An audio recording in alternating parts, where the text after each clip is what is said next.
Rain polished the street until it shone like black glass. Then the sound started, sharp, metallic, jittering like loose teeth in a tin cup. Every seam in the road set it off, drilling harder than the tires, harder than the rain. I smacked the panel, useless. By the time he opened the rear door, the rattle had already wormed its way under my skin. He slid in quiet, shoulders wet, face pale under the lamp. The door clicked shut soft. For a second I thought he hadn't noticed. Then his eyes cut straight to the meter. "You hear that?" he asked, voice flat, eyes not leaving the thing. "Yeah," I said, easing off the curb. "Been doing it for a few blocks." He nodded once, small. Not relief, not surprise, just like he'd expected it. He gave me no address. Sat there, hands on his knees, still as stone. After a stretch he said, "East side, near the river." No street, no number, just that. His body tensed each time the cab hit a seam and the meter clattered. Once, he muttered something under his breath. 3 words I couldn't catch. Might have been nothing. Might have been everything. The rain blurred neon into streaks across the glass. Sirens moaned far off. A delivery truck growled somewhere. But in my cab, it was only that damn rattle. I tapped the panel again, harder this time. It buzzed, stuttered, then kept rattling. He gave a short laugh at that, dry, joyless. "You think it's broken?" he asked. "Loose part, maybe." His lips pressed thin. "Or maybe not."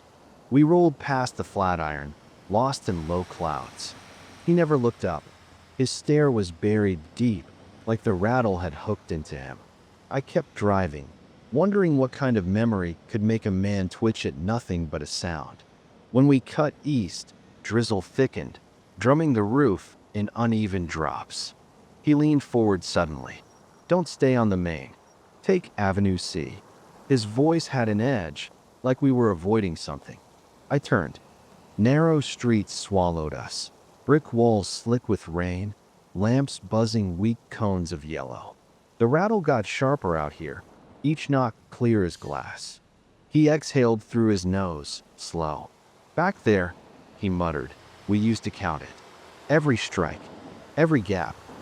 I didn't ask where back there was. The way his jaw locked told me enough. The cab jolted a pothole, and the rattle burst like gunfire. His eyes clamped shut, hands digging into his knees. Lips moved silent, bracing for a blow. I eased off the gas, rolling softer. In the mirror his eyes gleamed. Not tears, but close. "You want me to stop?" I asked. He shook his head, sharp. "Keep going." We slid past shuttered delis, steel grates tagged bright. A cat darted between trash bags, tail twitching. The rattle stitched itself through it all, filling every hollow space in the ride. He broke the quiet again, voice rougher this time. "You ever notice how certain sounds never leave you?" "Sure," I said, eyes on the road. "Like a song you didn't ask for." He shook his head. "Not songs. Alarms. Metal. Things you can't mistake once you've heard them." Dash lights split his face into shadow and glass. Each bump wounded him tighter. Then the rattle jumped again, harder, like a loose bolt shaking free. His body twitched. He whispered, "Same rhythm. Same damn rhythm." I caught him in the mirror, his fist closed wide on his thigh, lips moving slow, counting under his breath. 1, 2, 1, 2, 3.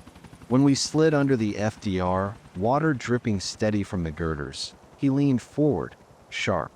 "Left here, toward the bridge." It wasn't where he said before. No riverfront. This was deeper, sideways, into streets even emptier. My palms slicked against the wheel, leather damp under my grip. Rain was heavier now, hammering the roof. Air thick with iron and wet wool.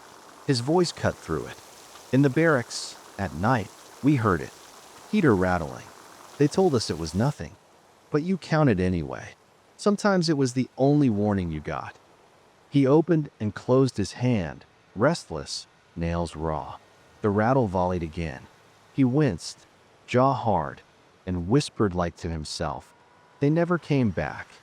The way he said it, I didn't ask who. Under the Williamsburg Bridge, steel bones dripping, he suddenly barked, "Stop! Right here!" I slowed under a flickering lamp, lights stuttering across the cab. The rattle clattered louder, as if feeding on his panic. He leaned forward, breath hot against my ear. "Don't move past it. Don't you hear? It's changing." And damn if I didn't hear it too. Faster now, tighter, like a clock winding down. The box truck across the street coughed to life, headlights flaring across the windshield. In the rear view, his face lit up, eyes wide, pupils blown, a man caught between fear and certainty. "Drive," he said. Not a request, an order. I pulled us back into motion. Tires hissed on the slick pavement, each seam in the asphalt knocking the rattle loose again. He jerked with every burst, shoulder hitting the door once, hand pressed flat against the glass as if steadying himself against something that wasn't there. "Nights back then," he muttered, voice unsteady. "Nobody made it past the count. I only lived because..." He cut himself off, swallowed, eyes dropping back to the meter. The rain thickened, hammering the roof, drenching the glass until the wipers just smeared streaks. The air in the cab felt heavy, metallic. My chest tightened with it. Then the rattle shifted, fast, frantic, like dice shaken in a closed fist. He flinched so hard his shoulders slammed the window. "Shut it off," he barked. "I can't," I said, gripping the wheel. "It's not wired to anything I can cut." That's what they said back then too. His voice cracked, and then sudden silence. The rattle cut out mid-beat, leaving nothing but the hiss of tires and the wipers scraping slow. The cab felt sealed, soundless except for our breathing. The green digits of the meter glowed steady, calm, like nothing had ever been wrong. He leaned back, chest heaving. "You feel that?" "Feel what?" "The absence." The word carried more weight than the noise ever had. We drifted through deserted blocks, chain link fences dripping rain, puddles glowing weak under broken lamps. He leaned forward, elbows on his knees, hands clasped. His stare locked on the meter, jaw tight. "That's worse," he said. "Red light. Nobody on either side. Just us idling, wipers dragging across glass." His reflection looked older now, shadowed, mouth tight, eyes sunk. "In the barracks," he whispered. "The night it went silent, that was the night." I didn't ask what happened. Didn't need to. The pause in his voice told enough. We rolled on, streets shrinking around us, silence stretching like it had its own weight. He rubbed his hands raw, voice low. "You can't bury sound. Even years later, it digs its way back." Another red light. He leaned closer, eyes locking mine in the mirror. "Don't you see? Not random. Not tonight. Not for me." And in that silence, I realized he wasn't afraid of the noise. He was afraid of what came after it. "Don't let it stop." His shout ripped through the cab, sharp enough to jolt my grip on the wheel. He lunged forward, hand gripping the back of my seat, breath hot on my neck. The meter was dead quiet. Tires bumped a seam, water hissing under them, but still no rattle. He slammed the dashboard. "It can't end quiet. That's when it happens." My jaw locked, knuckles bone white on the wheel. "It's over. Whatever it was, it's gone." His head shook fast, rain flicking off his hair. "No, it always comes back." Right before, his throat worked, cutting the words short. We tore past black warehouses, their windows blank, steel doors streaked rust. Headlights sliced puddles into mirrors, then shattered them under the tires. Rain drummed harder, a roar on the roof. In the mirror his eyes burned, wide, wild. He muttered low, words fractured and broken. "What?" I asked. He looked up, voice raw. "We counted every night. The rattle told us how long we had. When it went silent, that was the last warning. After that, it was only fire." The word hit like a flare in a dark room. Fire. The cab hummed under me, chest tight. pulse locked to the wheel. Rain smeared neon across the glass, bent the city into jagged shapes. Then, like he'd called it, the rattle came alive again. Sharp, violent, faster, metal against metal, ricocheting through the cab. "Do you hear it?" he shouted, torn between terror and triumph. I did, too sharp to deny. The sound pressed tight, shrinking the space, grinding into bone. He clamped his ears, rocking, whispering numbers. 1, 2, 3, 1, 2. Faster, faster. The dash shook with it, my chest hammering in time. I wanted to smash it quiet, but my hand froze.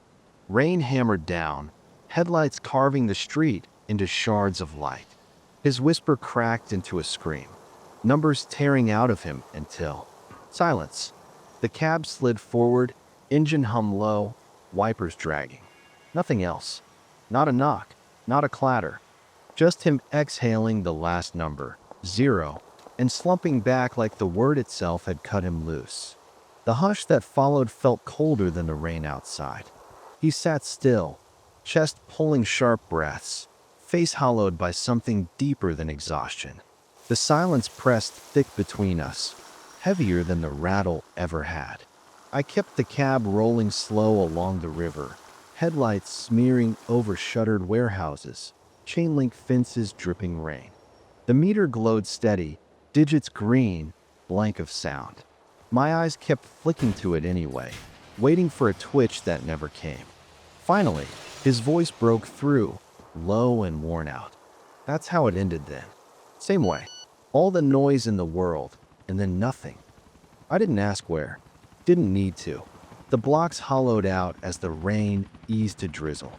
He scraped his palms raw and muttered, "Silence should feel clean." But it doesn't. At a red light under a buzzing lamp, he leaned close, eyes on mine in the mirror. "Don't you get it? Silence means the count is over. Whatever was waiting already happened. Doesn't matter if you see it or not." His reflection looked older now, shadows etched deep, jaw hard. For the first time since he'd climbed in, I realized he wasn't afraid of being chased. He was already past the line. I let the green roll us forward.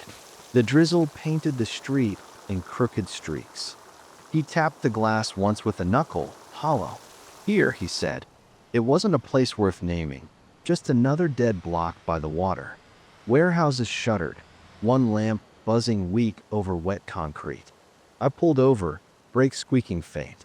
He stayed still, eyes sunk on the dead meter, lips pressed tight. Then he murmured, "Silence isn't safety. It's what comes after." Door creaked open. He stepped out into the drizzle, shoulders hunched, head low, no goodbye. His footsteps faded quick into the wet street. I stayed there, engine idling, watching the glow of the meter. My hand hovered like I might tap it back awake. But I left it. The cab felt colder in that quiet, heavier. I killed the engine, shut the meter down. For a long breath, only the rain ticked against glass, until even that thinned, leaving me with nothing but my own breath. Out of that hush, another scene surfaced. A lone figure stalled at a crosswalk, red hand glowing, the city holding its breath. That one's still circling me. I'll take you there next run. If you're still riding with me tonight, stay close. The next stop's worth it.